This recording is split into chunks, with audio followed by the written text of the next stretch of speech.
Hello girls, today we'll venture into the fifth unit Education in India. First we will attempt the salient features of Vedic education.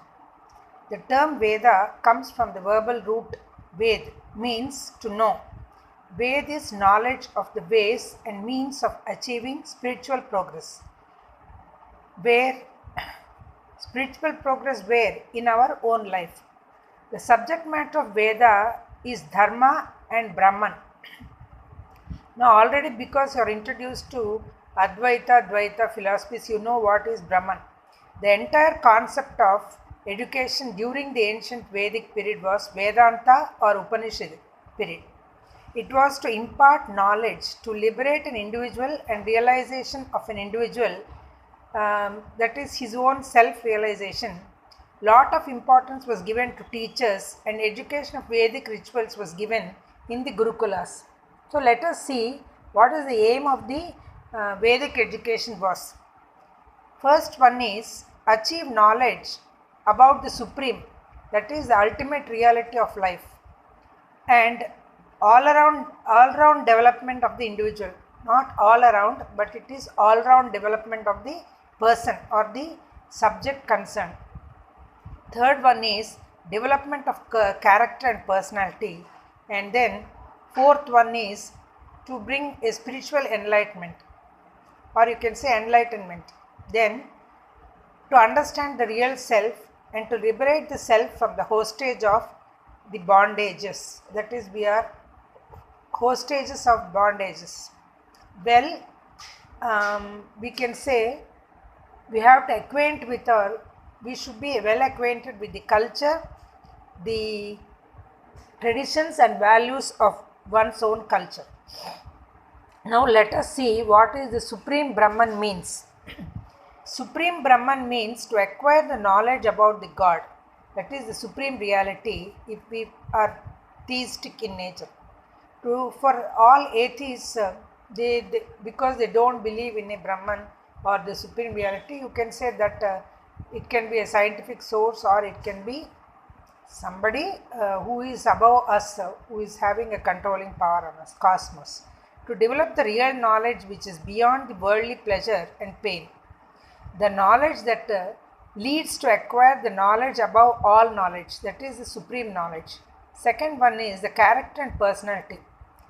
Here in Vedic education, students are trained to do all good deeds, that is observation, or you can say not observation, actually speaking, observances and abstinences. What do you mean by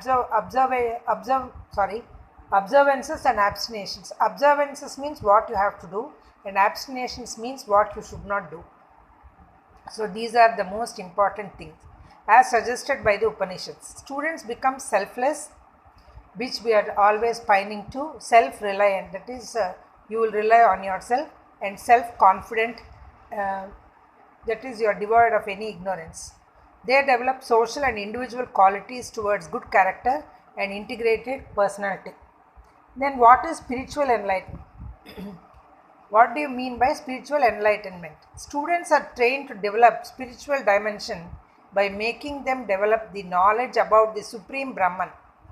Through the learning of Vedas, Vedangas, Upanishads and Vedanta, the disciples acquire the knowledge around about and around the culture, that is the traditions, values and culture also which were acceptable during the period, that is during that period. Disciples are made to practice certain observations in both yajnas or you can say yama and niyama,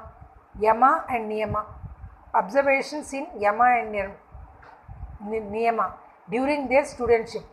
They were also trained to practice yoga and meditation, which we are being told to practice now. They were also trained and encouraged to strive for self-liberation through different Vedantic traditions, and they were provided the true knowledge, that is Brahmajana and Brahmajnana, girls, Brahmajnana to to overcome the ignorance and know about the supreme knowledge which will release the self from the bondage of the body and will not have rebirth again. So I will repeat the sixth point. They were trained means here who the students were trained and they were encouraged to strive for self-liberation through different Vedantic practices or traditions, and they were provided the true knowledge, that is the Brahmajnana. Brahmajnana means nothing but to overcome and know about the supreme knowledge which will release the self from bondage of the body and will not have rebirth again. So why we are talking so much about rebirth means because we don't know what type of birth we will take. So whether it was Hinduism, Jainism, Buddhism, they all encourage these people or human beings to go through their karma so that they will not have rebirth, because you don't know which type of birth you are going to take. That is what. So let us now talk about the curriculum and other things in the next video. Thank you, girls.